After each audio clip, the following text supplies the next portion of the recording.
welcome everyone to the first planning board meeting. No joke.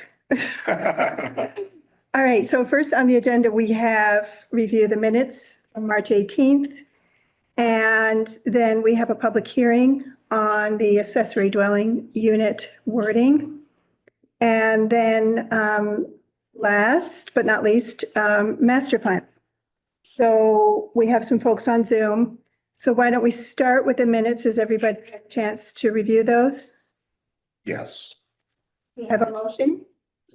I move to approve the minutes from last meeting. And I'll second that. Okay, we have to do the roll call vote today. So Carl? Carl, yes. Nancy, yes. Wasn't here. You'll abstain? I'll abstain. I'll just vote yes. Liz, yes. Eric? Okay, all right. Yes. Okay, I think so. All right. Okay, great. Okay. So next we have the public hearing, and by way of providing a little bit of context, I've been talking to folks and not everybody is as immersed in this topic as we are. So I'm just going to provide a little bit of context. So on August 6th, the Massachusetts legislature and governor signed into law the Affordable Homes Act, which included wording that mandated accessory dwelling units as a by right. And we were told that the state housing agency would release regulations such that they would quickly release regulations such that town could update their zoning bylaws. The regulations are where sort of you have state law, but then you have regulations, and that's where the rubber hits the road in terms of more detail. Okay. So we received draft regulations on January 17th. Those were released, and then final regulations on January 1st, Massachusetts regulations. As of February 2nd, the mandate, the ADU mandate became state law. So just last week, on March 19th, the state housing agency overseeing the implementation of the ADU bylaw issued a model bylaw for ADU bylaws, and that's available on the state website.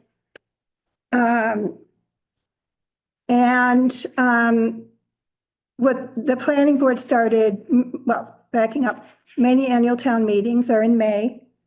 And that's when residents attend and vote on these matters.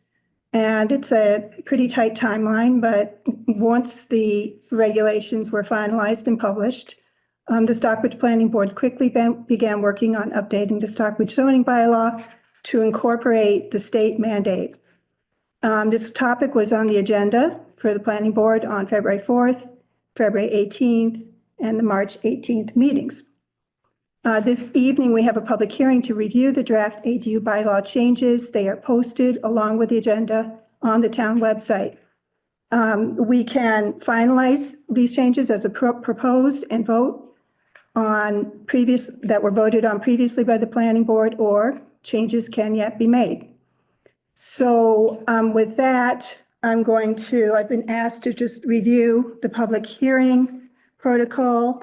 And I know members of the board are familiar with that from special permits. It's the same procedure. It's just a little different in that we don't need a 2/3 vote. It's just a simple majority. So with that, conducting a public hearing, the following procedures will be followed. Testimony will be limited to the issues directly related to the subject matter. Only one person will be permitted to speak at a time. All discussion will go through the chair and in voices that are clearly audible to all meeting attendees. Civility is encouraged. Arguments between parties will not be permitted. So with that, we are going to, since the wording is on the town website, and I think many people, certainly the board is familiar with the wording, and you can access it on the town website. I'm going to just open this up to comments from people here attending, once, and board members can ask questions of attendees. If we get to the point where we're ready to close the evidentiary portion of the public hearing, at that point, it's just a deliberation and discussion amongst the board. So with that, I open it up to your input.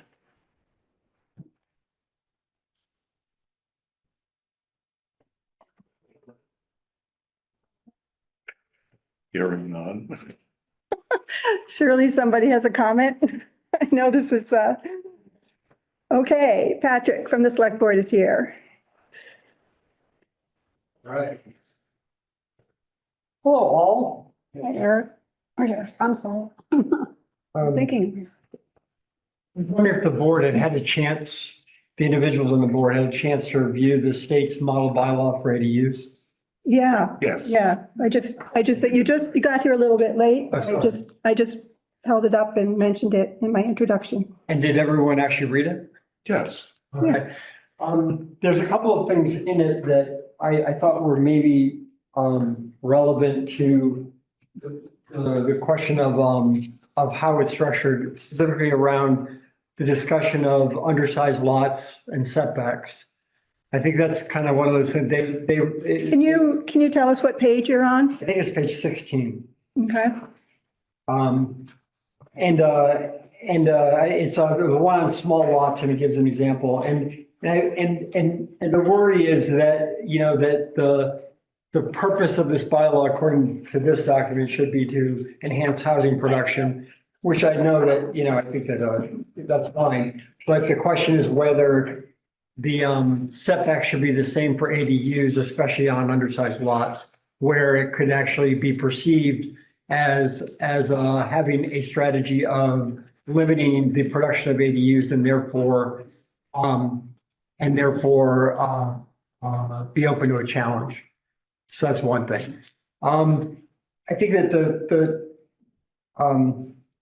second thing I'll just point out related to short-term rentals is the town has largely failed in regulating short-term rentals. We adopted the item, the appropriation for, sorry, I was working all day, I'm really tired. We adopted the appropriation for a company called Granicus to help us identify people registering and doing the rest. And only about 10% of the 140 or so short-term rentals we have actually did register. That doesn't mean they're not paying taxes because the state's much better at enforcement than we are as a town. But we don't really have a good mechanism to regulate short-term rentals. Now Michael has potentially identified a different vendor. We're studying it. I don't believe we'll bring anything to this town meeting. My worry with the short-term rental regulation is it kind of penalizes people who follow the rules at the expense of people who don't follow the rules. And so I hesitate in general to put forth bylaws without a plan to regulate them. Now, there are other options the town is considering, such as potentially working with other towns with the building inspector, the five-town building inspector, Matt Colmer's group, to actually have a shared resource where we could enforce the various bylaws the town has. There hasn't been any plan put forward on that yet. So we might want to, and I'm sure Jennifer could talk to that. We might want to consider whether or not this should be coupled with a plan for town meeting to strengthen our enforcement capability, whether it's via a new vendor or via funding with the other four towns of a dedicated employee to look at short-term rental issues as we put into place. I think that the third point I would make is, and I made this before, is that I support the idea of limiting a short-term rental to one of the houses on the property.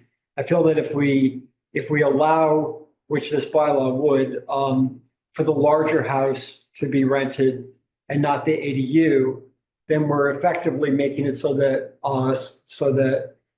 houses owned by single people or just like an elderly couple or a couple without children would benefit from maybe moving into the ADU and renting their house out, but the reverse couldn't be true. If you had a lot of kids, you couldn't really fit them all in the ADU and rent out your house, which is the only option in this bylaw. I know we don't have a lot of younger families in this town, but I think that regulations that discourage families from buying here. I have anecdotally met several folks hiking who were able to afford houses in other towns specifically because of the rental income they got from their short-term rental. And that's an owner-occupied home. It's not somebody who's an investor, which I think none of us want. And so I just wonder if looking at how we regulate them, looking at how we consider the question of families versus others, looking at the fact that we have a model bylaw that raises a lot of questions in this 32 pages that I don't think we had the benefit of looking at when you drafted these regulations. It might be prudent to just take a step back and study it a little bit more. I think most of it's right, but it could be a couple things could be improved. So thanks. Anyone else? Christine, come on up.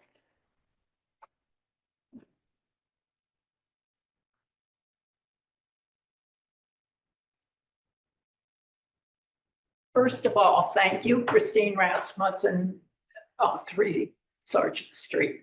Thank you for the work that you put into these bylaws. I know that they're time consuming, you spent a lot of time, and I have to admit that I haven't. So perhaps my questions are already covered, but I didn't see a reference for ADUs in historic districts. And I know that's part of the model bylaw regulations. I don't know if you considered that and made a decision, but that's just one question I have.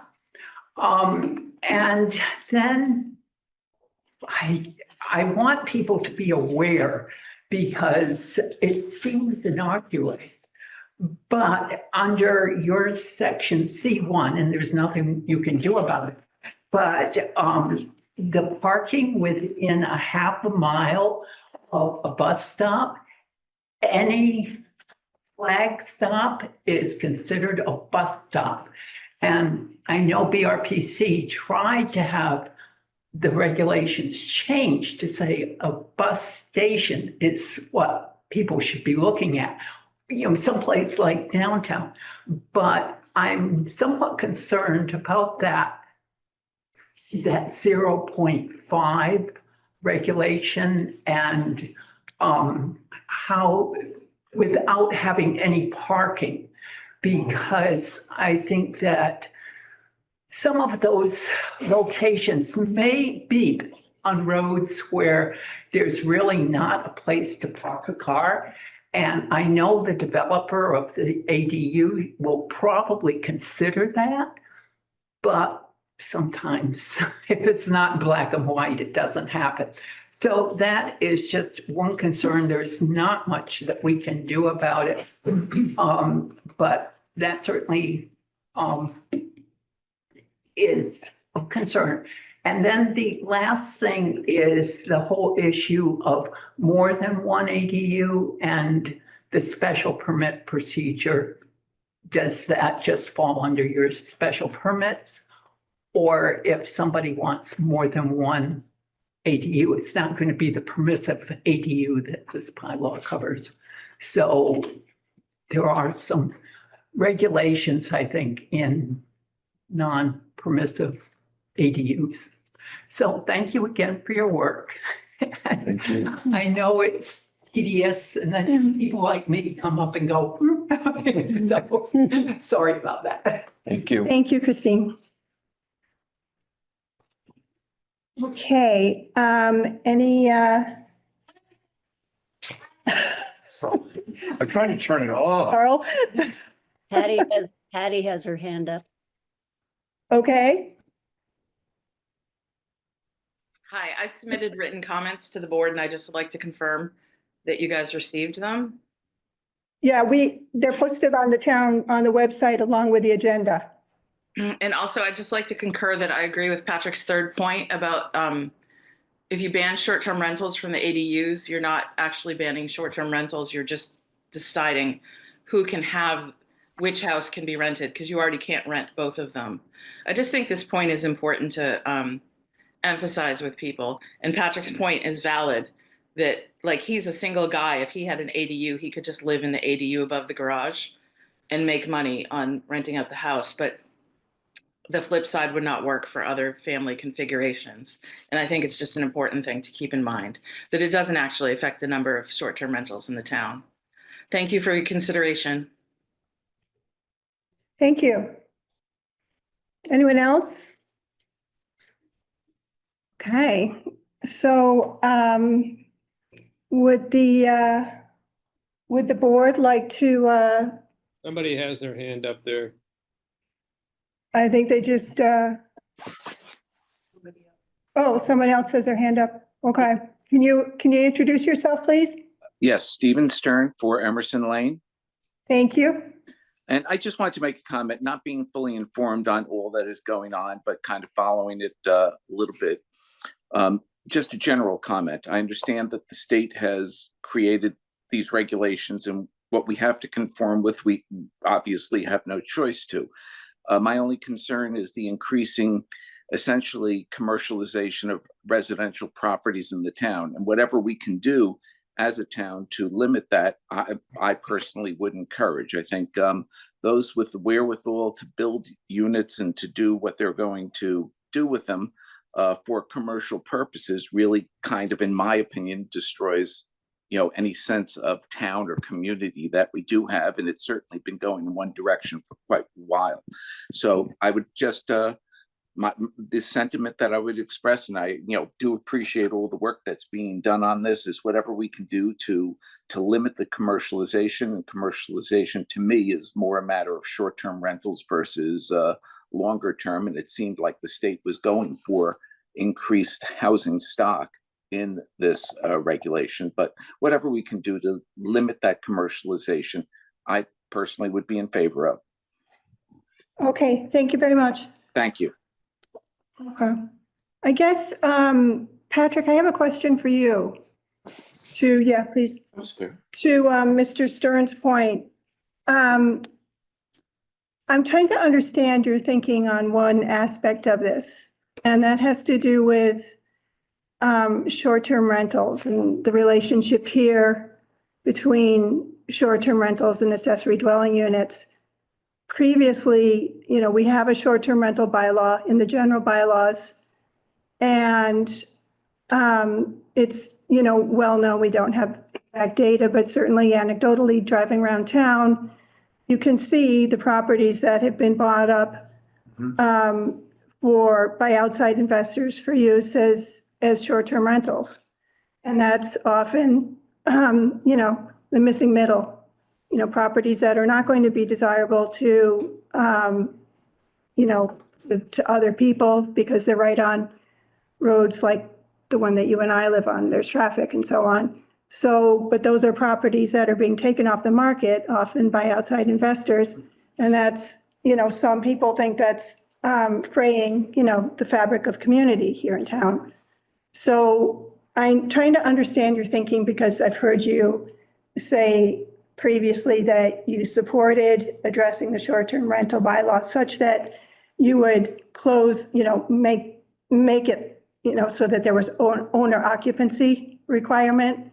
But then subsequently I heard you say no. So I guess I'd be interested to hear your thinking on that aspect of this whole thing. I mean, if you look at the model here on page 12, under the do section, it reads, adding short-term rental restrictions for ADUs is a local municipal choice. Carefully consider your municipality's context, and if allowing short-term rentals for protected use, ADUs meets local goals and priorities. I don't know if you're familiar with the Boston. I know you lived in Boston for many years, but Boston has requiring owner occupancy. And it's. Well, previously they did. It's currently down there. I just took this off their website. And that's no longer allowed under the new ADU law. Well, what they, for short-term rentals, they have 3 categories. Okay. limited share, home share, and owner adjacent. So I guess I'm trying to understand your thinking in terms of the relationship between the short-term rental bylaw and providing for affordable housing, because I don't quite understand. If you look at the report from the Governor's Commission on housing, which Ed Augustus chaired, if you search on this report on short-term rentals, there's not one reference to short-term rentals. Yeah. So it seems to me like this is part of the puzzle. No, I know, and you're absolutely right. It's a complex part of the puzzle. So first I'll give Patty Kaya a compliment back. I did advocate for owner occupancy only, and not only did I lose that that debate in town, but in fact, I lost it with the state of Massachusetts. They had that option to limit it to owner occupancy, and they declined to do that. So I think that the reality is right now we have a situation where we have a state law we have to be in compliance with. Now, that doesn't mean we have to change the bylaw, by the way. State law overrides local law. One of the things that was in the model bylaw was, for example, if you wanted to limit the short-term rental of housing for the ADU to workforce housing or for seasonal housing. I think one of the things we have to realize is we only have 1% of the houses in the state in Berkshire County. They did not write this bylaw for us. Many of us submitted comments. I know, I think there were 2,000 comments submitted before they wrote the regulations, and none of, at least the comments around this specific question that I saw come in from BRPC or others seem to have made it into the final regulations. So, I don't know that we have a lot of flexibility. I think that the short-term rental conversation is a legitimate conversation for the town to have. I just don't feel that in this narrow question of the house versus the ADU being rented is one that should be a placeholder for having that conversation, which is to say, in other words, if we want to limit short-term rentals as a town, let's put it before the town and vote on it. But maybe not use the ADU regulations as a way to kind of get that in the back door, because it's my opinion that it's a lot that also to Christine's point, or whoever just made it, no, Steve's point, that likely what we're going to see with these ADUs is people who can afford to put them in. I don't think most of the time, because of the limit of 2 rentals per person, as Patty pointed out, that most of the time it's going to be for rental. I think most of the time it's going to be because people want their kids and grandkids to visit and they want a little house for them to be able to stay in. I think that's probably likely going to be most of what we see here. Frankly, I'm also concerned that under 612, the select board can basically by special permit override some of these regulations, but that does create sort of, it creates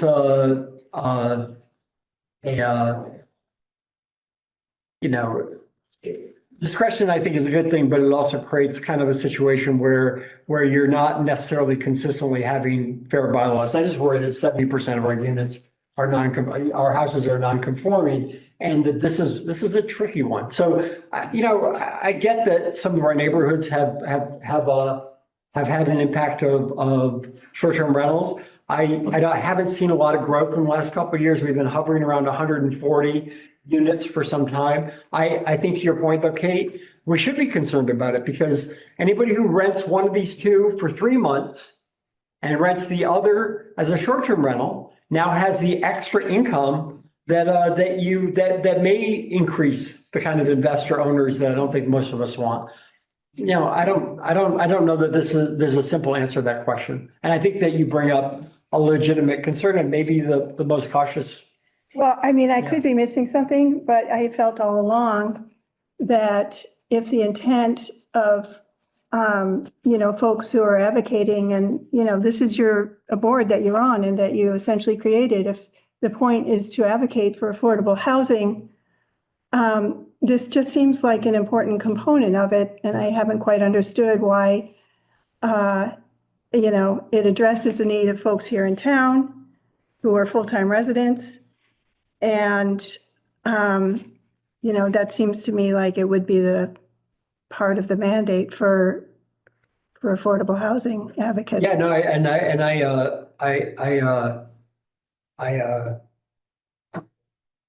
I don't know if it's, it seems. I'm not trying to put you on the spot here or No, anything. it seems like I'm trying to understand. Some of the seasonal communities regulations seem to suggest that you can limit certain types of housing to full-time, year-round housing. And I think that, we have on our agenda, Jamie, I believe, for Thursday, a discussion of seasonal communities. And you're right, these is a complex puzzle where it all fits together. But, it seems like, if that were our goal to foster, it's that weird 3-month rental, that screws up all of this because it doesn't fall under short-term rental, so it's not regulated, but it doesn't encourage, year-round or workforce housing or even seasonal housing for workers, and I'm not sure we've adequately addressed that. I certainly don't know that we have a plan. I haven't heard of any plan to deal with that. So I just would ask that you take a look at the Boston website and their short-term rental pages. It's interesting. Yeah. Okay. All right. There are other towns like Cambridge. I think there's a couple other places, Medford maybe, or Bedford, I can't remember. Where they've gotten a handle on this impact on their housing stock. I mean, but maybe that would make sense. Go ahead, say it. It makes sense to try to think through all the parts of this puzzle and come up with something comprehensive. I don't think we're going to see a big rush between May 19th this year and let's say a fall town meeting where we could address some of these issues I don't think that there's going to be a big building rush around this stuff. I mean, these things cost hundreds of thousands of dollars to put up there, I don't know though. And No, we don't know. And then, think about what if you have subdivision? I mean, there are parcels going up for sale and what does that look like? Yeah. Right? I mean, there's just, in my mind, I'm just. No, and I think to your point, it's an excellent point. I mean, it is conceivable that you could have 2 summer rentals, one a all summer rental and then one a short-term rental on the same property, which would in fact be, would contradict kind of a year-round housing goal. And I think that's a reasonable point, Kate. Okay. Thank you. Yep. Who's the T? Is that Michael? Oh, there's Michael. Who's the T? You're Tom Stokes. Oh, Tom. What is that? Dude, you gotta spell your name out. I recognize him. All right, so if there are no more comments, Patty has her Tom hand up. has one. Tom, did you have a comment? You're muted. You take your glasses off too. All right, so if there are no more comments, then, Patty has her hand up again. okay, Patty? I just wanted to clarify, maybe I missed something of what Patrick said, but you can't currently have 2 short-term rentals on the same property. It's prohibited by current bylaw. That's when you fall into the category of professionally managed under the Massachusetts state law. It's already prohibited in Stockbridge zoning bylaw. So that hopefully is Okay. a concern. Thank you. All right, so, okay, so I think we can close the evidentiary portion of the hearing. For anybody here who wants to speak, now is your chance, because once we close this portion, this is a legal proceeding. Once we close this portion of the hearing, that's it. So I'm gone. I make a motion that we close the evidentiary portion of the hearing. Do I have a second? Second. All in favor? Aye, Kate? Aye. Online? Hi, Liz. Great. Okay, thanks, folks. All right, so what do you all think? I mean, it's, I agree with a lot of what Patrick said, just because I'm not sure that there's a problem that we need to address yet. I mean, I look at these numbers in neighboring towns and look at the steady sort of numbers that we've had here in our town. And I'm very concerned about creating something that doesn't have a management tool to it. Oh, and I'm also going, do we need an employee, an additional cost to monitor this situation where I'm not so sure that it has presented itself as the problem. Now, I'm all about taking a look and trying to vision where this might go, but with the controls that are on a corporate entity from owning a bunch of these, it's two. I don't think that's a tremendous concern of it flooding the town with short-term rentals. I like the idea, and I think it's more likely, again, that these are going to be built for the old time reason where an in-law can't manage or a person can't manage the house and it's going to be built for them to live in and the kids to move into. I know a few of those that have happened, and I think that's the more likely scenario because it's tremendously expensive to build these things and the rate of return on that is far out. If you do the math, I think it's not a wonderful investment to go build and start renting. So I'll stop there, but I think that's some of the reason I think we need to just think about a regulation that may be a little bit ahead of the horse. Thank you, Wayne. Nancy, did you want Do we have to change our bylaw? Because Patrick said that we don't have to change it because the state overrides what we have. It does override what we have. And that's a matter, whether you think that we should change it or not is a matter of opinion. As you recall at a previous meeting, I think it was you who asked Donna, what are other towns doing? Yeah. And she answered that they're moving quickly to act on the choices that we do have. So it's a choice.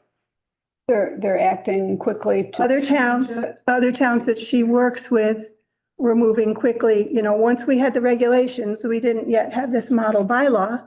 But once we had the regulations, her answer was that the other towns she works with were moving to get something on the books, get an updated ADU bylaw on their books.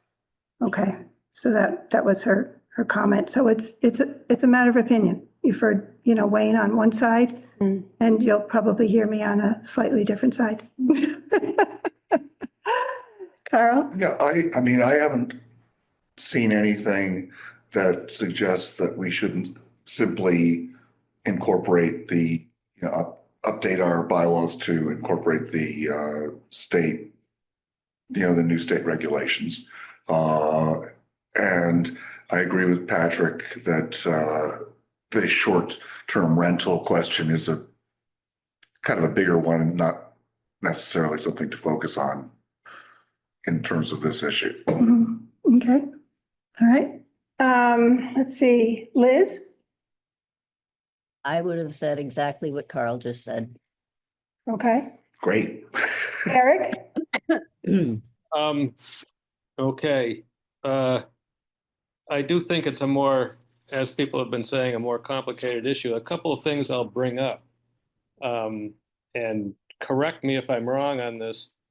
In the model that the state put out, what is it, on page 4, they talked about protected use ADUs and local ADUs. This, what the state is mandating has to do, in my reading anyway, protected use ADUs.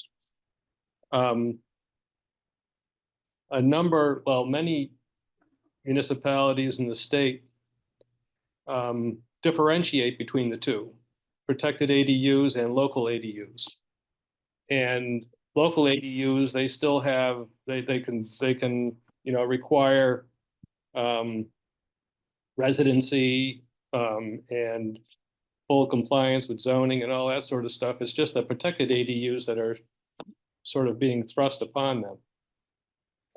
So there's that to consider, and so it's obviously it makes it more complicated. The other thing is that a lot of the focus is on what will be built as opposed to pre-existing. So in my understanding, if somebody is renting, is short-term renting, let's say, a unit above a garage or a separate structure on their property, and they've been doing it for the last 10 years or whatever, or however long, and that property physically and legally now by chance again falls under the new protected use ADU law, then they, after a year goes by or so, they're not going to be able to short-term rent it anymore. Whereas if the structure that they've been renting is a hair over 900 square feet, they're fine because it doesn't meet the definition of a protected use ADU. And that seems arbitrary. So I don't know what the right answer is, but I think that as others have said, there's more to look at here, or there's more to consider. I don't know if anybody has any comment on that.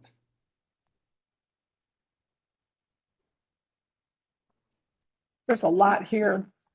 Well, it's complicated. It's confusing. I guess I'm going to make a slightly different recommendation, and I guess, mainly I want to be on the record, Jennifer, is making this recommendation because I don't know how this will play out. So what Donna has drafted is very similar, actually, to the model bylaw, and taking the approach of the precautionary principle, which is namely being proactive in the face of possible harm. My recommendation, and I realize I'm a minority here, would be to go ahead and adopt this with the idea that we have a special town meeting in the fall and that we work further on the wording to sort some of these wicked issues, thorny issues out. But that in the meantime, we have something on the books. And that would be my input. Is that Donna's recommation that you're? This is the hoping- wording that Donna, Okay, Yeah. I did see that. Yeah. I did see that. yeah. But you think it's a thing for a fall town meeting? There's going to be a fall town meeting. I talked to both Michael and Donna today. There will be a fall town meeting on the school issue. Mhm. And we can, do further study and work on this No. and understand it better. This is a remarkable timeline on the part of the state for introduction of something so complicated. I'll just mention that I did sign up for. We should have as a goal conforming our local bylaw to whatever the state's. I think until we can get a better handle on some of this stuff, I did reach out as soon as, August 6th. I signed up to get updates from the housing agency, the Executive Office of Housing and Livable Communities. Wow, is that a mouthful? And I did not get a single update. The updates I got were from Senator Mark's aide and from the Berkshire Eagle.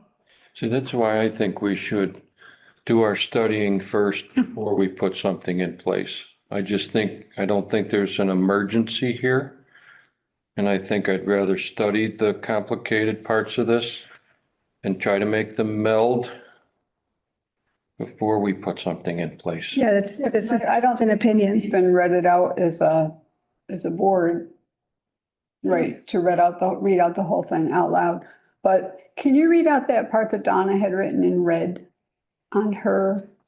That was to deal with, so once, I will, Nancy, but let me provide a little context here. Once, as I mentioned, the model zoning bylaw was released last week on March 19th. And at that point, I reached out to Donna to ask her, because we already had this. We'd already, we reviewed previous meetings. So I reached out to Donna and I asked her, does this change anything? Does this just released change anything in terms of what we already voted on? And it did. So I will read you the email from Donna.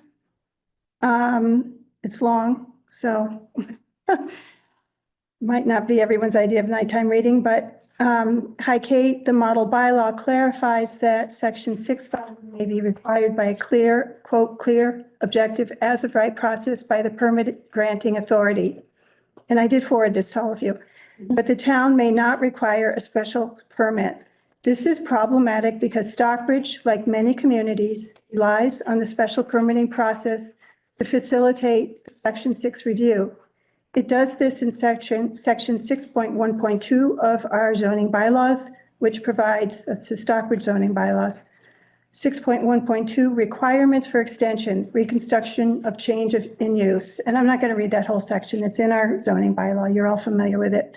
But she goes on to say, I do not suggest an amendment to section 6.1.2 solely to address ADUs, accessory dwelling units, but as written, the process would not be acceptable if it results in a special permit. An abridged process where review is limited to the finding, quote, that such extension, alteration, reconstruction will not be more detrimental than the pre-existing non-conforming structure or use to the neighborhood, end quote, and not including any other standard special permit criteria would be acceptable. Instead, I've added a paragraph to the proposed accessory dwelling unit bylaw. Please see attached. So that's So doesn't that just eliminate the special permit process, but keeps the rules in place that require one? I don't understand your question. So it's saying that it's going to be allowed, but it doesn't have to go through the special permit process as long as it adheres to those rules that those stipulations call out. She says an abridged process where review is limited to the finding that such extension, alteration, reconstruction will not be more detrimental than the pre-existing non-conforming structure or use to the neighborhood. So that's already what we have as a set of. No, she's added that to this, I thought we already had that. to this wording, to the bylaw that we were working with at a previous meeting. The way I read those three was that, okay, we're going to keep sort of the structure in place. I'll read the section. We're going to remove the special permit process because that goes against the current mandate. So I'll read the section. Where protected use ADU is proposed in connection with a non-conforming lot or structure, review is provided in section 6, chapter 48 of the general laws, and section 6.1 of this bylaw, that's our bylaw, shall be required to the greatest extent permitted by law. Where finding pursuant to section 6, chapter 48 of the general laws that such change, extension, or alteration shall not be substantially more detrimental than the existing non-conforming use in the neighborhood is required, an application shall be made to the select board, who shall hold a hearing for the limited purpose considering this consistency of the application with this standard. The select board may adopt rules and regulations to provide for the form and contents of such application and the procedure for reviewing the same. So the select board would have a hand in it. But it removes the special permit process. As I No. think. Right. I think it removes that and keeps the set of standards basically that we have. So we're protected because we already call that out. But it changes it in such a way that. I think it in preserves, place. Wayne, I think it does preserve the special permit aspect. Thought that's what had to be Yeah. removed. I thought that's what was. Michael, are you allowed to weigh in here? I don't know if he's there. Seven, Oh, yeah. seven I hate cocktails. to say I don't have that in front of me to look at. Yeah, okay. It's on the town. I'd have to look at it a little closer. Yeah, yeah, sorry to ping you on that one. I think it basically preserves, it preserves the select board having a hand there. So Still lets them review it, that's my understanding. but I takes, could be wrong. I could be wrong on it, but that's my understanding of it. I guess I better look that over again. Because I thought that's the way I understood it, but I did too. it is, when you don't read it every day, you gotta pay attention to it.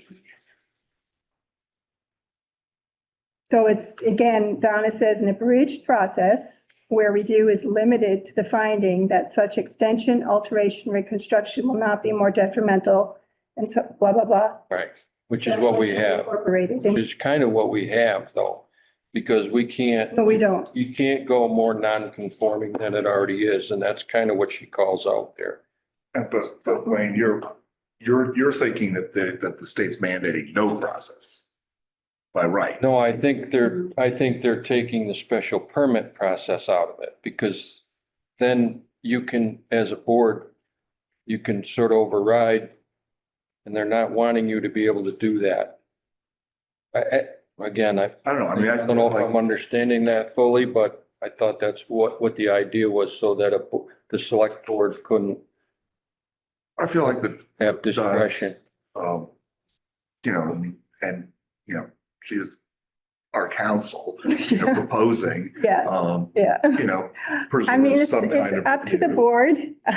I just Yeah. wanted to be on the record in case, you know, the call, I don't know how this That's is going to okay. play out. And in case the calls start coming in, I just want to be on the record as, you know, taking a more precautionary approach.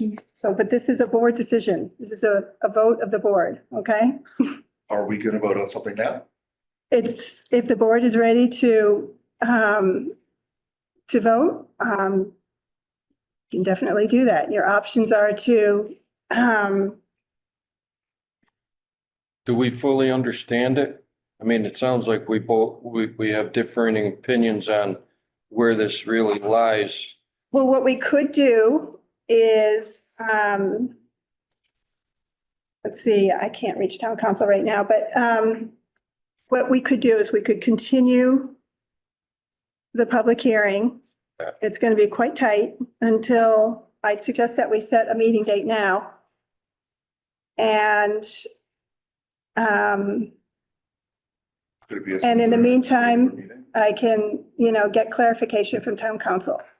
So how does the board feel about continuing the public hearing until April 8th? That's next Tuesday at 6:30. Next Tuesday. That's, Liz, you're okay with that? Yep. Eric, Yeah, sure. I can do it. Nancy? As far as I know, I don't have mine. I mean, I know you don't want to. Well, no, it's just Could so we just confusing. I think do we it? need a lot more clarification. Could we put it off until 2 weeks when we normally have? I think we should move on this because this timeline is, we're getting down to the wire with the town warrant. meeting. Well, is there, But you're talking about a fall meeting. Well, exactly. Why do we need it on the warrant now? if you feel that we don't need it on the town warrant, then, you know, make a motion that, you know, if you don't feel that it needs to be on, if the board agrees, I'm just Well, we're one. not asking. So if 6 of you I agree. think we should No, not being really critical. look at this more fully and understand it fully before we try to make some kind of recommendation to the whole town. And then- Michael, And if we've already decided not to be voting at the May meeting, then what's the pressure to put it on the warrant? We That's- didn't, We didn't decide that. We haven't decided anything. Oh, Okay, so Michael said- had his hand up. Michael? Yeah, at this point, you have four options. One is to accept it. You can reject it. You can recommend further study and postpone it to a future town meeting, or you can continue the hearing if you wish to try to get it on this year's town meeting. Thank you, Michael. Very clear, concise. Those are your options. I would like to delay it and understand it fully. I Okay, don't so think, let's do a straw poll. Who would like to have it on the town warrant for this year? for this year. Yeah, I would. Anyone else? Yeah. Liz? well, Okay. for this year, this spring or this, or For May town meeting. a May? But what does that mean, having the warrant? Does that mean the town's going to vote on? That means we would agree. We would meet quickly. I would get clarification, tomorrow. And we would try to schedule a meeting, I would hope for next Tuesday, so that we could go over this, and I would provide input, from town council. I might ask her to attend, That would be nice. okay? And at that point, we could decide. But, Oh, go ahead. that buys us a little time to clarify that one issue, that one question where there's confusion, okay? Is there an emergency? You feel like we're at risk with this? That's a matter of opinion. That's what I'm asking. Do I feel that way? I mean, do we, I do. I feel that it would be a good idea to, I don't see us as Yeah. being at risk with this. okay, can we do me a favor? We've got four options, and I just want to get, so we can move this along. I want to get a sense of where the board is. Option 3, So my question was, who would like to, just as a straw poll, who feels we should move ahead on this so that we can have something on the town warrant for the May annual town meeting? I'm a yay. I'm a Liz, yay. Yes. Eric, Carl. Okay, so that's a simple majority. So with that, I'm going to make a motion that we meet next Tuesday at 6:30. Conservation. Oh, they do? Can we meet in the community room? Okay, can you work on that, please? Thank you, Jennifer. That we meet next week at 6:30. I will provide clarification on that outstanding question, and then we will take it from there. We will continue the public hearing, so I guess I would make a motion that we continue the public hearing. Oh my gosh, I almost forgot that important step. Continue the public hearing until next Tuesday. That is April 8th at 6:30. Michael, did I get that right? He's on to martinis. Yes, I got that right. Yeah, Okay. yeah. Thank you. Okay, so do I have a, I'm confused because I thought you just voted, the majority voted that we're just going to go ahead with. No, we we're voted- going to get clarification with the idea of getting this on the town meeting Okay. for this year, okay? All right, so I'm going to make the motion again. I make a motion that we continue the public hearing until the date certain of April 8th at 6:30 PM. Do I have a second? I'll second that. All in favor? Aye. Aye. Eight. Aye. Aye. Aye. Okay, it's unanimous. All right, thank you. Then your roll call is the law. We just did it. All right, I make a motion that we continue this meeting. Patrick White has said we need to do a roll call. I thought I did it, but here it is again. I make a motion that we continue this public hearing until a date certain of April 8th at 6:30. Aye, Kate? Aye, Carl. Hi, Nancy. Aye, Wayne. Hi, Liz. Hi, Eric. That's it. Thank you, Patrick. Okay, with that, we are through that part of the meeting. And next up on the agenda is master planning. I am going to recuse myself, so I need a volunteer to chair at this point. Is anybody willing to to chair?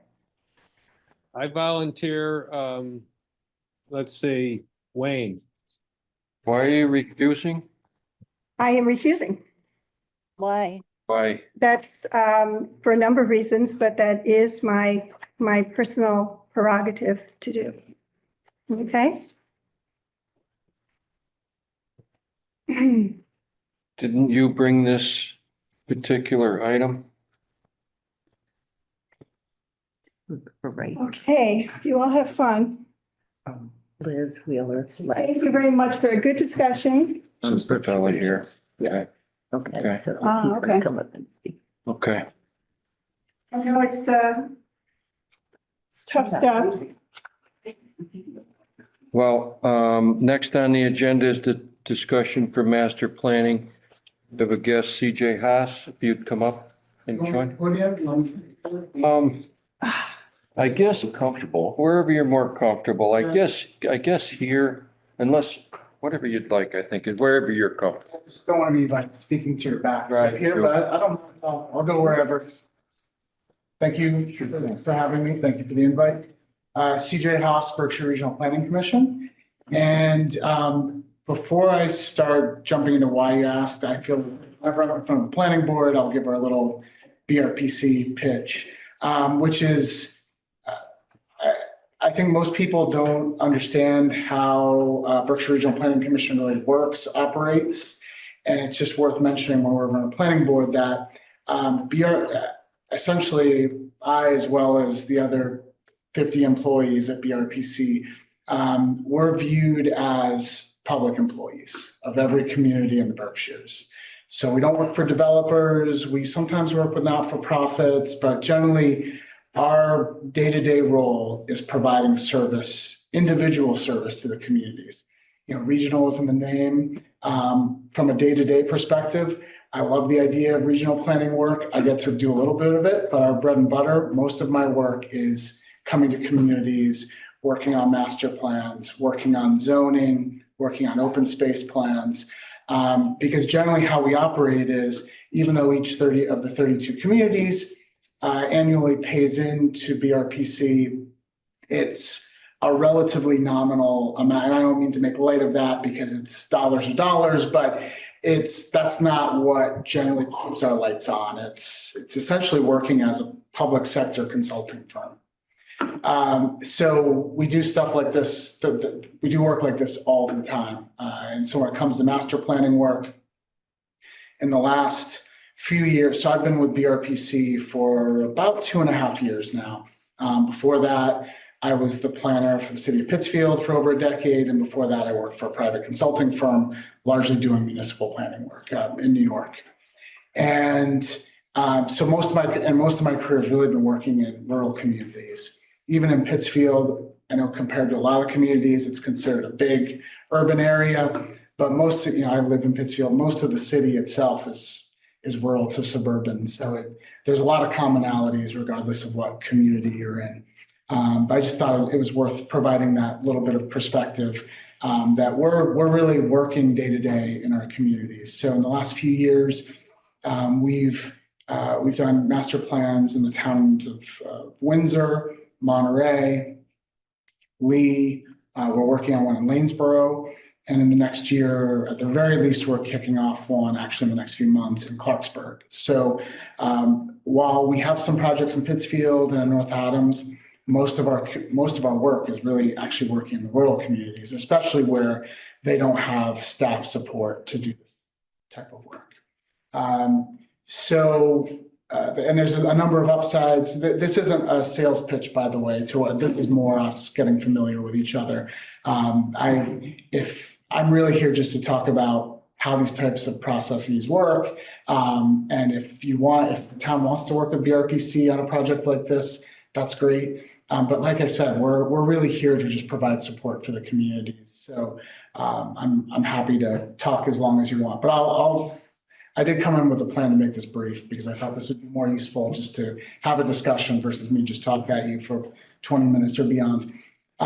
So how a process like this works, I mean, I'm sure you're all aware of in all of our communities in Massachusetts, the planning board, they are responsible for for this type of long-range planning work and the adoption of a master plan.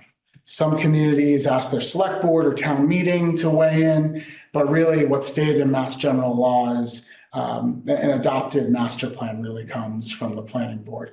Whether the planning board wants to manage the process, I don't necessarily recommend that. It's what we're doing in Lanesboro right now, and it's working well. We're hoping to wrap up work in the next few months, but what we're seeing in Lanesboro is when you show up to a regular planning board meeting like this, where there's other business on the agenda, the master plan process can, it takes a full meeting, it deserves a full, likely monthly meeting. So the planning board is welcome to manage the process, but we really recommend a steering committee made up of planning board members and any other kind of constituents in town, whether it's members of the select board, conservation commission, business owners, really the whole gamut. But that's what we did in Lee in that process, and that seemed to work really well, where it was really a well-rounded group representing all kinds of stakeholders in the community. And that's really step one. I think in the near term, if you're committed to doing this type of work, that's really one of the next steps beyond where's the funding going to come from to actually do the work, thinking about who you want representing the community going through the process. And it's a big time investment. So you want to make sure that whoever you're identifying to be part of that knows that they're likely signing up for at least a meeting a month for anywhere from 12 to 18 months. Using Lee as an example, especially based on just the evolution of that process, I would say the last 8 months of that project, we were meeting at least twice a month, just with the master plan committee to make sure we got through all of, and ended up with a well-rounded project in the end. So that's sort of like what you can kind of expect. The services, whether it's someone like BRPC or if you were to go with a private consulting firm, generally we're there to help you run the project. But it's administrative. So making sure that the project moves forward, but we're also the ones, we're writing the plan, we're organizing the meetings, we're collecting data, we're doing community engagement. But it really takes an active group of volunteers for the community to make sure that the plan in the end represents what you all really want, because it's something that should last for at least 10 years, if not 20 years. I think the rule of thumb is you go into this saying a master plan is a 10 to 15 year plan. Most communities don't get around to updating a plan that often, so it's like your current plan that you have. I mean, the last plan you have on the books at this point is 30 years old. It's 30 years old. Yeah. And that is not uncommon. Using Lanesboro as an example, they never had any master plan at all. So we were literally starting from scratch. They had a document, I think from the 60s, where funding they had at the time said that they could only get so much funding to do the work. They wanted to do a master plan, but instead they did sort of maybe something more along the lines of the visioning work you did 8 or 9 years ago, and recognizing that they needed to come back and do a master plan. And then, 16 years later, here we are actually doing it. So it's not uncommon to have a plan that's much older than 10 to 15 years old. And I think as you approach it, so that's what I think, as far as running the process goes, having a good group of volunteers who's ready to put in that type of work is really one of the important pieces. But then where's the funding going to come from? I don't know if Kate shared the email with you that I had sent to her a few weeks back about what my opinion was of what you would want or how you would start with this. So in Lanesboro, so this is based on our work and how we budget work. In Lanesboro, just because we're still working on it, that is a $70,000 project. And we paid for that at BRPC. We wrote a grant to the Executive Office of Energy and Environmental Affairs. They have a planning assistance grant program. So they approached us. They said they wanted to work with us on the master plan and that they really wanted to do the work. We said, well, that's great. We're happy to do it. They had $10,000 to chip in on the project. We were able to write a grant for $50,000. And then BRPC contributed $10,000 over top to bring it all together. So often that's another reason why a lot of communities like working with us, is because most grants require match. Many don't have the capacity to offer much it's just very difficult with their budgets to offer much. And so we are able to step in and provide those matching funds to really make a project like this work when you're relying on grant funding. In Lee, that project, it's a little more complicated for a variety of reasons, but that came in at about $95,000 to $100,000. But we also did an open space and recreation plan. So it was really probably comparable to Waynesboro. If you go the private sector route, so just using a local example, Williamstown has the most recently adopted master plan, where they went with a private consulting firm, which was really the right fit for what they were looking for. I mean, we will recognize there are some communities at certain points where it really makes sense for, especially given our role as essentially municipal employees, where it might not be the right fit for us to do the work at that time. So Williamstown went out, they hired a consulting firm. The price tag they associate with the work they did was about $180,000. And I think it was even a bit more than that. I haven't gotten a final tally on that, but so that gives you a range. And that's not to say that any other private sector firm you go with would necessarily want a budget that is that large, but trying to give you sort of a range of where it could come in depending on which route you want to go with and who you want to do the work. Sorry, I'm off track on my notes, so I'm just trying to come back on any other important things I think is worth sharing. Feel free to just ask me a question too while we're going through this, because I really meant this to be more informal.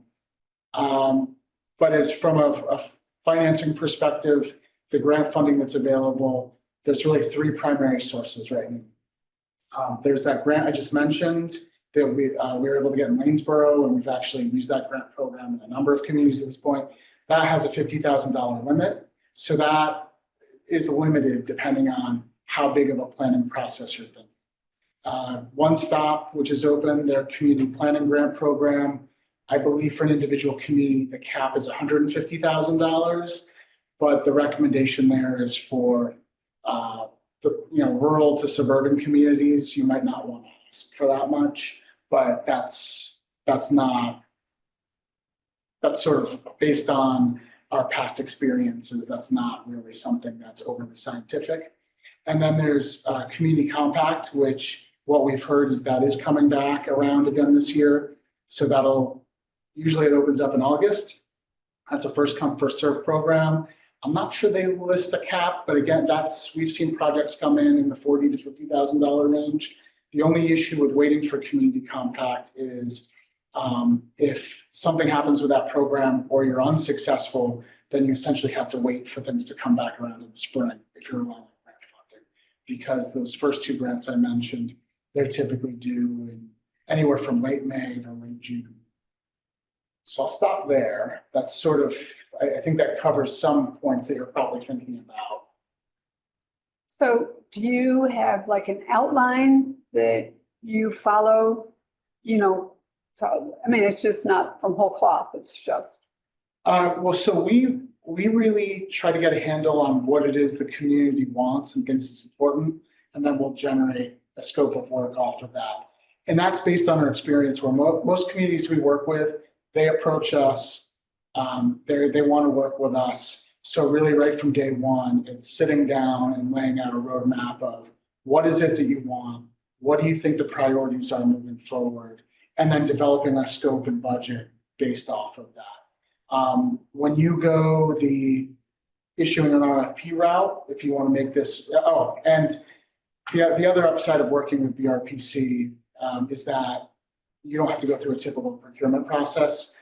Communities can enter directly into a contract with us right from day one without an RFP or anything like that. But we have responded to RFPs in the past. We're doing some housing planning work in Stockbridge right now, where they issued an RFP and we responded, and we got the work there as well. So when you sort of want to work with us from day one, it's easier to talk about what are the services we can provide and develop a scope based on that. When you want to go the competitive route because you're interested in what private firms can offer the community. That's more, you're doing that up front more on your own. It's not to say we couldn't offer feedback on that, but it's, you start getting to a point where you might not really want us involved in the process where you want it to be competitive and you want consulting firms to respond. If you read over our master plan, I not word for word, but I have reviewed it in advance. you see any glaring issues? Like, are we gonna have to start, I mean, not from whole cloth, but are we looking at specific things instead of a entire?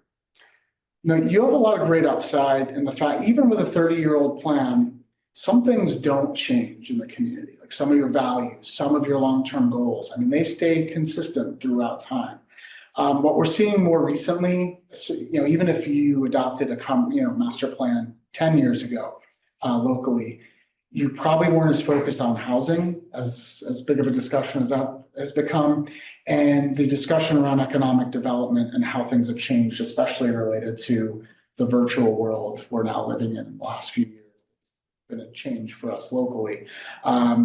Those are areas that are typically weak in plans that are even just 5 to 10 years old. But no, you've done a lot of great, I mean, the vision document you did, the fact that you have a housing production plan.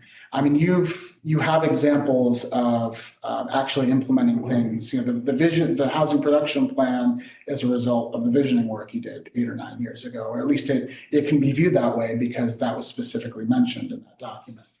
You can go through your documents and see. So I would say that it's not starting over from scratch, but what you need is a fresh action plan. And even when you go back to your 96 master plan, at the end of each section, there's maybe a few paragraphs about things the town should be doing, but really you should have a very clear action plan.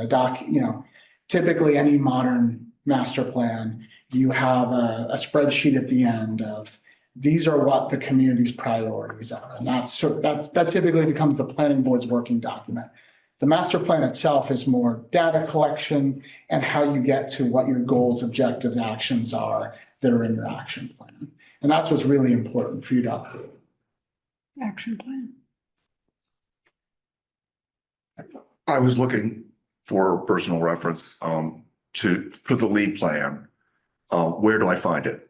I was on their town website and it just said that they were in the process. And I don't know why. So the other day I just Googled Lee master plan. Yeah. And it was one of the top results. I can just send you a link, but thank you. I realized it's not the landing page that has the link is not the one you get to when you actually go to the town website. So because I've heard good things about it, I would just like to see what that I'm happy is to in follow terms up of its relationship to what we have here.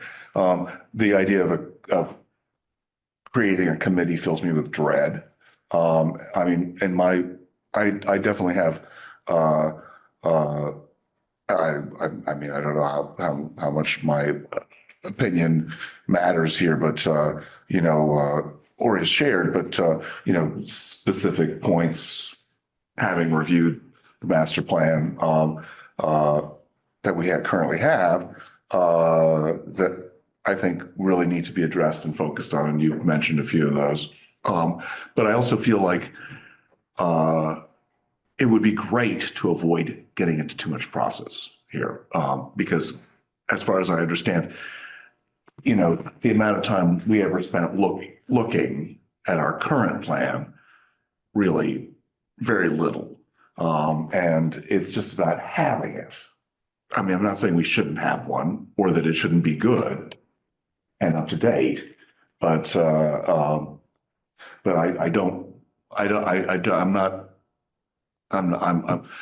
leery about dragging out the process too long.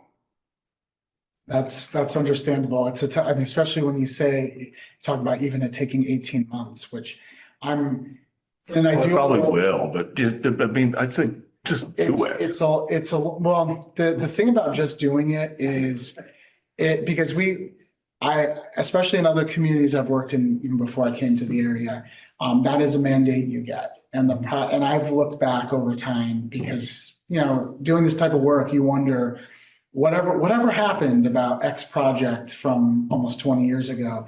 And the communities where you didn't go through the process and have a group of people that was really invested in it and cared about the work meant that it just, I hate saying this because because that's what every planner talks about, but it becomes the plan that goes on the shelf and just collects dust for the next 20 years. So it needs to be meaningful, and it needs people engaged in the process. And because it's more, even though it's your document, that's why it's important to have people from the Conservation Commission and other. Well, already the step of creating a committee. Yeah. That's up to us. That could be up for discussion between you and the select board. Okay. Every community is different about how they would like to develop that aspect of it. But in the end, the plan has to come back to you, and and for it to get adopted, you have to agree with that process. So it's good for there to be a working relationship where there's agreement on who the steering committee is. Okay, well, meeting with the select board seems like a straightforward thing to do. Yes? Carl, I just sent you the lead master plan by email. Bless you. And when you look at it, you're going to see how they set up their who they had on the commission, and it shows you that the whole town is really being represented. Okay, great. I'm sorry I'm not there. I'm sick. Please. Feel better. And I think using Lee as an example, especially because it's right next door. One of the things going through that process that was very clear was who was actually going to do this work. And you may have seen that because I know there was some press coverage. The town immediately jumped into hiring a town planner because it realized there were a lot of things that needed to be done, and expecting volunteers to take on, even though we set into this with a very manageable action plan that could be implemented by a group of volunteers, it became clear they needed staff support, and they hired a town planner right off the bat so that they had someone who was focused on this work. So I'm not saying that that's something that necessarily is a recommendation for you all, but that was very clear from the beginning, is that while they had a lot of people invested and cared about the work, they needed someone driving it day to day to make sure that there was actual progress, and that it didn't just sit, all that work was not for nothing, essentially, or at least not for nothing from the perspective of it wasn't something that people went back to and used as a reference and as, basically as reasoning for decisions the town's going to make moving forward. Any questions out here? I have one question, which is, and then maybe a comment. With town meeting coming up in 2 months, does it make sense? How long do these grants take? And I'm asking a question in the context of, should we apportion $10,000 at town meeting? Yes. For funds just in case you get the grants? I definitely recommend you do that. If the fact that you're having this discussion now, you should put aside some funding, because even if, I think whoever you go with,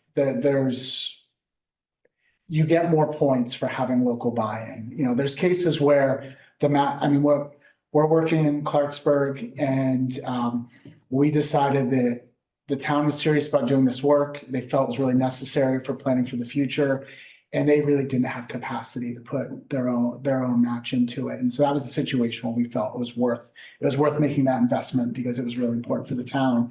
But when communities can invest anything into the process, that's just more whichever funding source you go with, it's more points you're going to get on an application.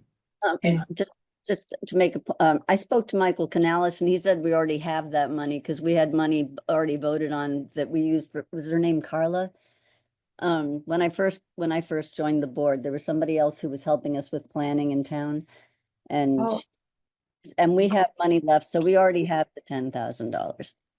Right, but along those lines, you mentioned something earlier, which is the relationship that you did in one community between the master plan and the open space and rec plan. Yeah. And open space and rec, by the way, is actually the one plan that is directly tied to grant opportunities at the state level. Yes. So, and unlike a lot of these where you can't really identify them, the open space and rec plan is one of them. So while we did have a little money left over for Carla, my question would be, if we decide to do a combination of the two at that $100,000 price point, what do you think is a realistic amount that grants might cover? And how much would you recommend that we at least reserve in a town meeting process? Now, that doesn't mean we spent the money. It just means that we give you the right to spend money if you come up with an overall proposal that you can live with.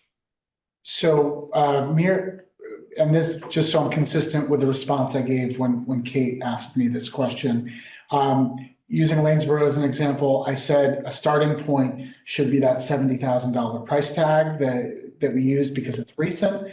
Our staff, every year, the cost of doing this goes up. So I would probably, just even adding in some inflation, say that should go up a little bit. But it comes down to, one of the biggest costs of doing this is public engagement and what the community really, how deep you want to get into that. And that's, so for a typical process, Lee, Lanesboro, we have 2 or 3 public forums that we try to get different ways to get people engaged. We blast out a community-wide survey to try to get as much input as we can. And then beyond that, I think that's it. There's a cost component to what you want to do beyond that. So Monterey, we did that master plan. We did a weekly, I don't want to say it was weekly, but we probably did 6 or 8 Saturdays where at their library, we hosted a meeting on a different subject and we did live polling. And, for a town the size of Monterey, we had, we probably had 30 or 40 people show up on a Saturday a lot of the time, which again, for that size community, that's not a bad turnout for that type of work. But so I think that's when I talk about what is it you really want to get out of this? What is it you want to focus on? Because then also plays out if there's a big economic development focus, well, we need to talk through what that looks like with our economic development staff. Generally, we, myself and my staff, we do most of the work on these types of plans, but we do have, there's other specialties at BRPC that we can rely on. So that all plays into it. And I think, I think if you were to submit a grant application tomorrow, I would say just for updating this budget a little, go for 75,000 if you want to do a master plan alone. An OSRP, so Lanesboro, we tried to do the same thing so we could do it all at once. We couldn't get all the funding. So they followed on with a one-stop application last year. We're going to kick off their OSRP afterwards. And I think, I want to say that came in at about $30,000 to $35,000. So if you want to do both together, there's an economy of scale if we can start both at the same time. But then you're probably talking about, it's safe to say, you should plan for $100,000. But how much of that is realistic to expect from these 3 grant sources? Okay, One Stop is the only one that we get. The One Stop program, the community planning grant, that's the only one that would get you there in one request. The EEA program has a $50,000 cap. Has been my favorite program up until this last cycle, where we still have 4 pending applications from last year. Just for full disclosure, we have 4 pending applications that we submitted last June that we still don't have decisions on. Is that One Stop or which one? That's it. So EEA, Okay. they have their own separate outside of One Stop. That has been, even for my time working in Pittsfield, it's been a great program to work with. And I still hope this is just a blip. But typically, when we would submit those grant applications in May or June, depending on the due date, we would have a decision by early fall. And here we are, and it's April. So I'm hoping this is just an anomaly, but it's like the one, I've been recommending some communities go with One Stop this year, just because one, you can ask for a larger dollar amount. So you don't have to worry about trying to fit together multiple funding pieces. And 2, they've laid out what their schedule is, which if you submit an application, I think it's first week of June, you should be under contract by the end of this calendar year.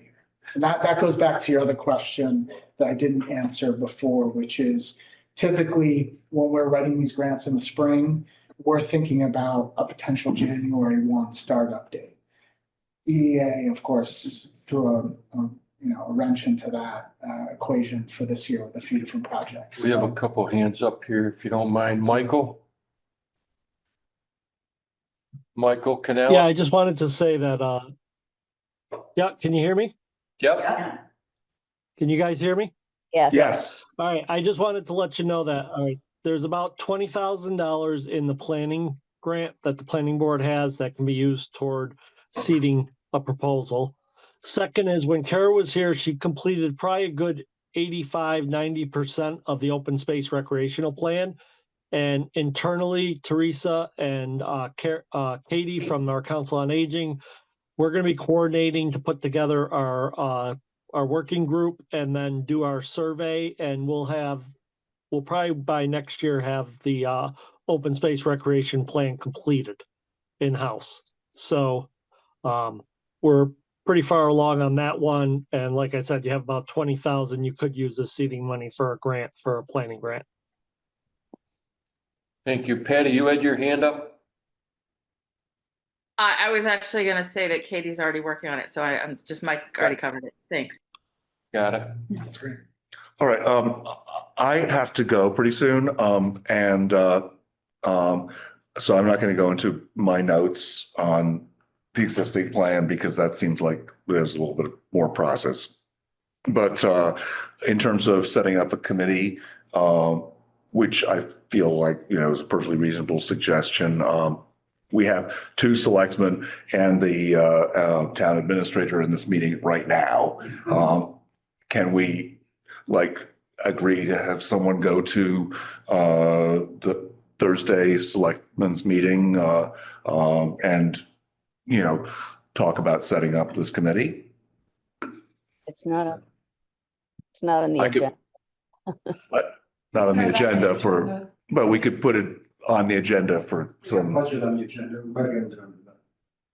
Well, I mean, it doesn't have to be to Thursday. I'm just trying to be, kick the ball down the road. Yeah, definitely. Well, if somebody wants to volunteer to be on that, To go and speak to, no, I'll do that. okay.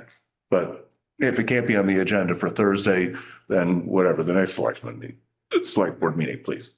Okay. Any other questions? One other, just while we got him here, CJ's alternate boss is Tom Matushko. I don't know if I pronounced that right. Tom is on, it was one of the two original designees for the state from Berkshire County on the seasonal communities designation. Stockbridge, obviously all the towns have to adopt it. And none of us have yet. Are there any thoughts from you guys on whether we should adopt in May? And if there's any benefits of getting in really early or adopt in September, and B, how seasonal communities might dovetail with the planning process? Because we talked before you watched it, even short-term rentals is so complex, and you add all these new options and issues with seasonal communities, and it seems kind of overwhelming and, for us mere mortals. Until we know more about what the designation really means, I'm not going to recommend doing it or not doing it. But I would say from the perspective of funding sources, my guess is you can anticipate that having the seasonal communities designation will get you bonus points on grant applications for whatever it's going to be, whether it's this cycle or in the future. There's likely going to be some true financial benefit. And a lot of the times it's sort of like, gateway cities. If you're a gateway city, you get bonus points on a whole range of funding opportunities with the state. So I view that there will probably be a number of benefits along those lines to doing it. And if those points can become part of the grant review process this cycle, which we haven't heard a lot about yet, typically we actually end up getting asked to review applications from other parts of the state for full disclosure. So we haven't heard that yet, but that's usually what a lot of these designations mean. There's a financial benefit to the town to doing it, and that would be sort of a pretty easy one to guess at that. I expect that's going to happen. Anybody else? How soon, if we do vote to have you help us with our master plan, what's the turnover rate where you'd be able to start helping us? So if if the funding was lined up, I mean, right now, I would say that it would be January 1, where, I mean, unless the town was going to fund it all up front now. And even then, I think from a scheduling perspective, that I'm not exactly sure, but in my head, if I would say January 1 is when we would be looking to, whether you want to work with us or a private consultant, if you're going through these grant programs, and if you end up having to go through a procurement process, I would say that's a reasonable timeframe to start, is beginning of next calendar year. Oh, okay.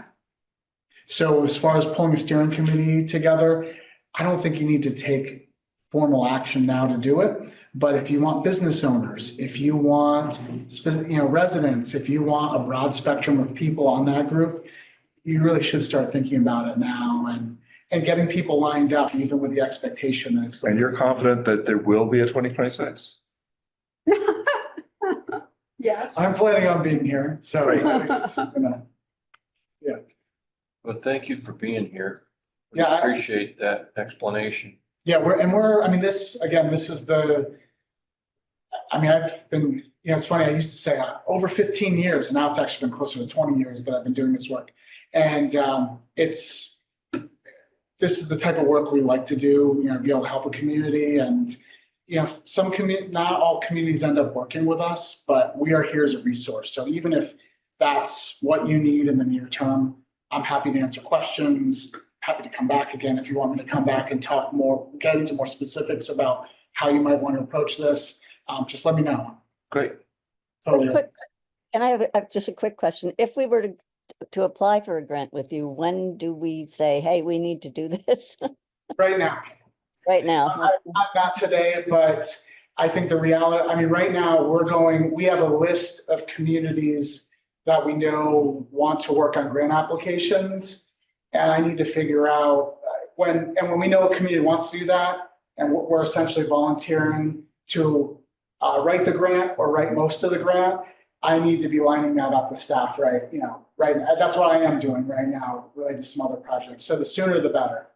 Maybe we can add that to our next agenda. Yes. Yes. Okay. Very good. Thank you, Thank sir. you. Thank you Very much. Thank you. Thank you for the invitation. Any items? Michael has his hand up.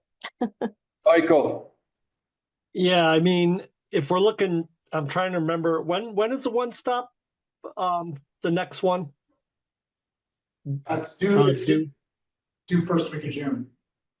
First week of June.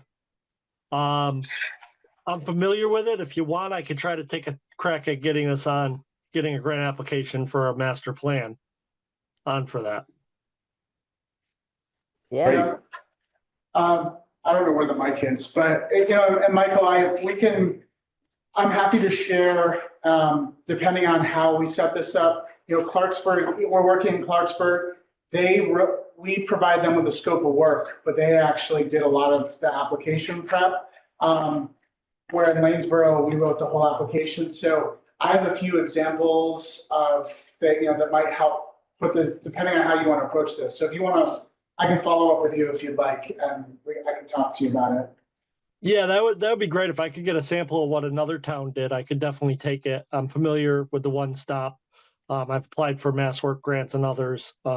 Recently got a couple. So yeah. Okay, great. anybody else? Okay, any items on the agenda for our next meeting other than what we just spoke about, which was to possibly designate a committee person and further discussion on this? Any other items? Well, we're talking about the meeting. We're going to, Tuesday with the ADUs. right. Same meeting or? No. Well, I mean, we always ask for agenda items now, if that takes up the whole thing, which it very, very well may be. But if there's nothing, we can make a motion to adjourn. Is there a motion? I'll make a motion to adjourn. I'll second. Okay, motion made and seconded. Thanks, everybody. Bye.